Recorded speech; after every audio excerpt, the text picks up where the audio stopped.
It's the kind of headline that stops you in your tracks. Chevrolet quits the U.S. A brand woven into the fabric of American life. Gone. Overnight, factories went silent, paychecks vanished, and communities built around the hum of assembly lines were left reeling. But the shock didn't end there. President Trump, known for championing American manufacturing, erupted in fury. In a fiery statement, he called Chevrolet's decision a betrayal of the American worker, vowing swift retaliation and demanding answers from General Motors. His outrage wasn't just political, it was personal. This wasn't just about cars. It was about pride, jobs, and the promise of American industry. So what happened? Why would one of the most iconic automakers abandon its birthplace? Was it corporate greed, global competition, or something deeper, something systemic? In this video, we're diving into the full story.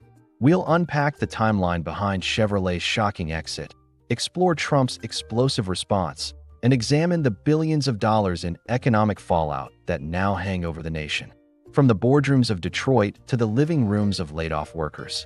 This is a story of power, politics, and the unraveling of a legacy. Stay tuned, because what's happening here could reshape the future of American manufacturing forever. The shocking exit. Chevrolet wasn't just a car brand. It was a cornerstone of American identity. For over a century, its engines roared through the heart of Detroit.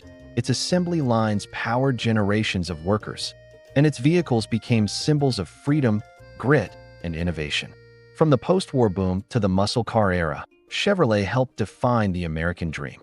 Its factories weren't just industrial spaces. They were lifelines for entire communities. Detroit, once dubbed the Motor City, was built on the back of brands like Chevrolet. Cities like Flint, Toledo, and Arlington thrived as manufacturing hubs, with thousands of families depending on steady paychecks from General Motors. Chevrolet's presence wasn't just economic, it was cultural. It sponsored baseball games, appeared in country songs, and became a fixture in American garages. But all of that changed in a single announcement. On a quiet Monday morning, General Motors released a statement that sent shockwaves through the nation. Chevrolet would be ceasing its U.S. manufacturing operations, effective immediately. The decision, described as strategic realignment, was framed as a pivot toward global markets and electric vehicle production. But for the tens of thousands of workers who showed up to locked gates and silent factories, it felt like abandonment. GM executives cited competitive pressures and supply chain optimization as reasons for the move.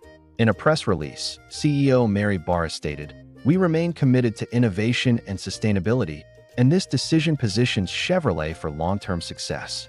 But critics weren't buying it. The timing, the lack of warning, and the sheer scale of the shutdown sparked outrage across the political spectrum. The exit was swift and brutal.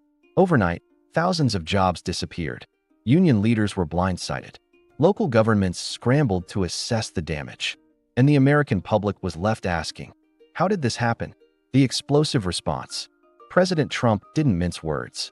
Within hours of Chevrolet's announcement, he took to social media, calling the move a disgraceful betrayal of the American worker.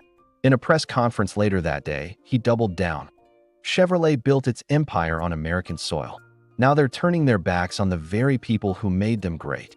His fury wasn't just performative, it was deeply political. Throughout his presidency, he positioned himself as a champion of domestic manufacturing, often touting job growth in the auto sector as proof of his economic policies. Chevrolet's exit undermined that narrative and threatened to erode support in key swing states like Michigan and Ohio. In interviews, he accused GM of economic sabotage, suggesting the company was prioritizing foreign markets over American loyalty. He hinted at possible tariffs, investigations, and even federal intervention. "We will not let this stand," he declared. America first means American jobs first. The political implications were immediate. Pundits speculated on how this would affect his re-election strategy.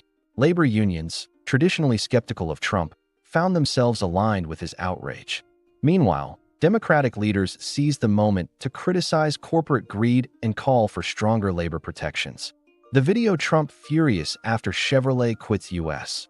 Billions in jobs vanish captures the intensity of Trump's reaction and the media storm that followed. It wasn't just a business decision. It was a flashpoint in America's ongoing battle over identity, economy, and power.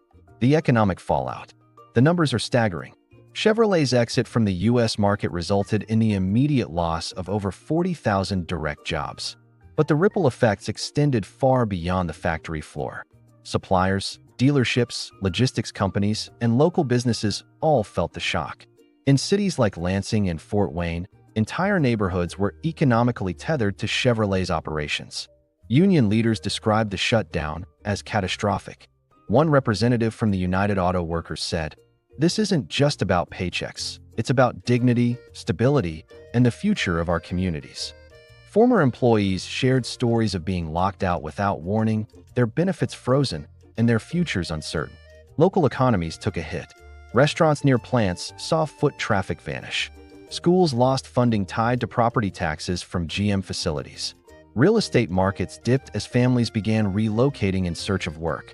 The economic fabric of dozens of towns began to unravel.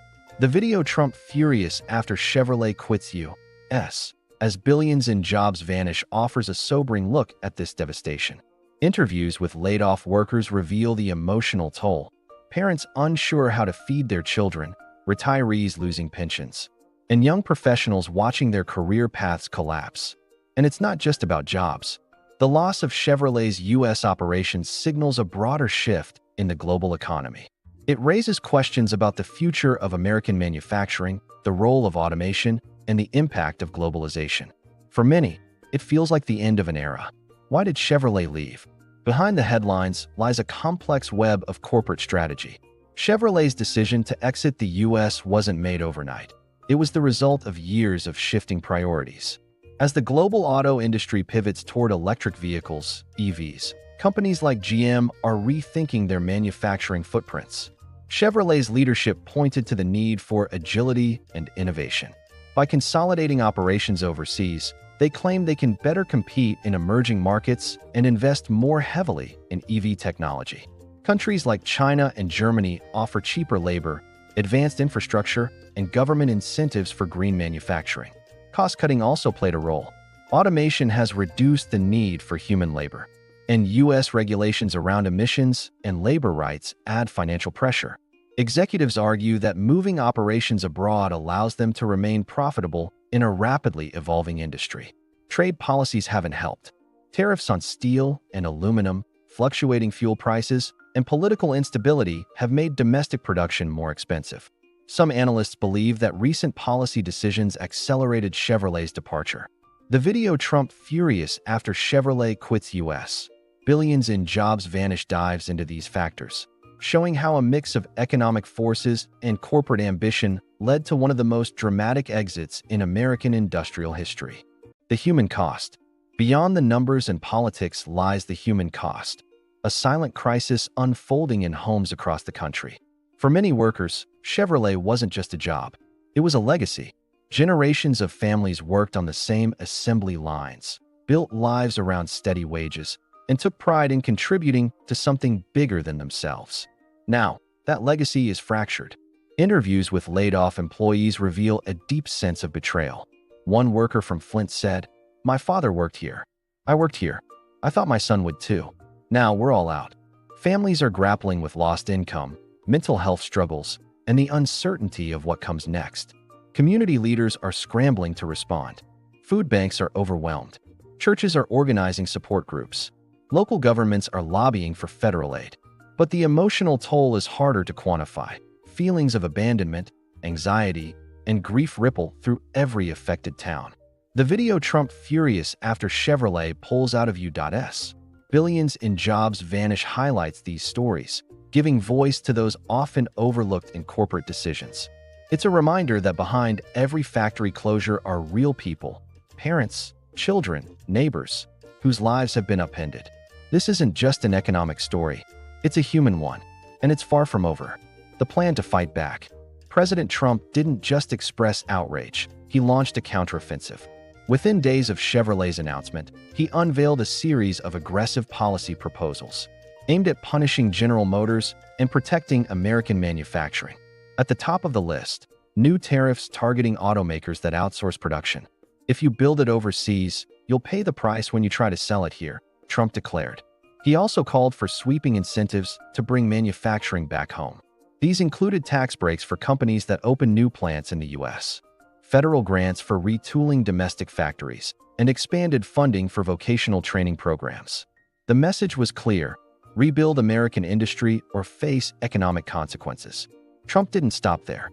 He urged consumers to boycott Chevrolet vehicles, framing the brand's exit as a betrayal of national loyalty. Buy American, drive American, support American workers, he said in a televised address.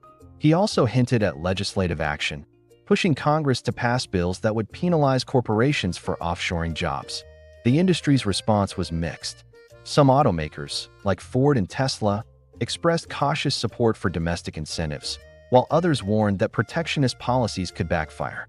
Business leaders voiced concerns about trade wars, supply chain disruptions, and the long-term viability of punitive tariffs. The video Trump furious after Chevrolet quits U.S. Billions in jobs vanish explores this retaliatory stance in depth, showing how Trump's plan is reshaping the political and economic landscape. Whether these measures will succeed remains to be seen. But one thing is certain: the battle over American manufacturing is far from over. What's next for the auto industry? With Chevrolet's departure, the future of the U.S. auto industry hangs in the balance. The question on everyone's mind: who will fill the void? Some analysts believe domestic brands like Ford and Chrysler may seize the opportunity to expand their market share. Others point to foreign automakers with U.S. plants, such as Toyota and BMW, as potential beneficiaries. But the landscape is shifting. The rise of electric vehicles, EVs, and automation is transforming how cars are built and where they're made. EV startups like Rivian and Lucid Motors are gaining traction, while legacy manufacturers scramble to modernize their operations. The transition to EVs requires new supply chains, new technologies, and new labor models, many of which are still in flux. Automation adds another layer of complexity. As factories become more robotic, the demand for traditional labor decreases. This raises tough questions about job creation, worker retraining, and the role of unions in a digitized economy. Can the U.S. adapt quickly enough to remain competitive? Global competition is intensifying. Chinese automakers are expanding aggressively, offering affordable EVs with cutting-edge features. European brands continue to dominate luxury and performance segments. Without a strong domestic strategy, the U.S. risks falling behind in a race it once led. The video Trump furious after Chevrolet leaves U.S. Billions of jobs vanish discusses this uncertain future, highlighting the challenges and opportunities ahead. The auto industry is at a crossroads, and the decisions made today will shape its trajectory for decades to come. Public reaction and media storm. The public reaction to Chevrolet's exit was swift and emotional. Social media erupted with outrage, disbelief, and calls for accountability. Hashtags like #BoycottChevy, #SaveAmericanJobs, and #TrumpVSGM began trending within hours. Viral videos showed workers protesting outside shuttered plants, while influencers and commentators weighed in with passionate takes. For many Americans, the news felt personal. Chevrolet wasn't just a brand, it was part of their identity. The sense of betrayal ran deep, especially in regions that had long depended on GM for economic stability. Online forums filled with stories of lost jobs, broken dreams, and fears about the future. Mainstream media covered the story extensively. Networks aired interviews with laid-off workers, economists, and political analysts. Editorials debated the merits of his response, the ethics of corporate offshoring, and the broader implications for American industry. The narrative quickly evolved from a business decision to a national crisis. The video Trump furious after Chevrolet quits U.S. Billions in jobs vanish captures this media storm, showcasing the diverse voices and emotions surrounding the issue. It's a reminder that behind every headline are real people and real consequences. Call to action. Chevrolet's exit from the U.S. is more than a corporate maneuver. It's a seismic shift in the American economic landscape. It's the story of a brand that once symbolized national pride, now accused of turning its back on the very workers who built it. It's the story of a president who refuses to let that betrayal go unanswered. And it's the story of communities grappling with loss, uncertainty, and the fight to rebuild. We've explored the historical significance of Chevrolet, the shocking announcement, the explosive response, and the far-reaching economic fallout. We've looked at the strategic reasons behind the exit, the human cost, and the uncertain future of the auto industry. And we've seen how the public is reacting with anger, heartbreak, and resolve. But this isn't just about cars. It's about the soul of American industry.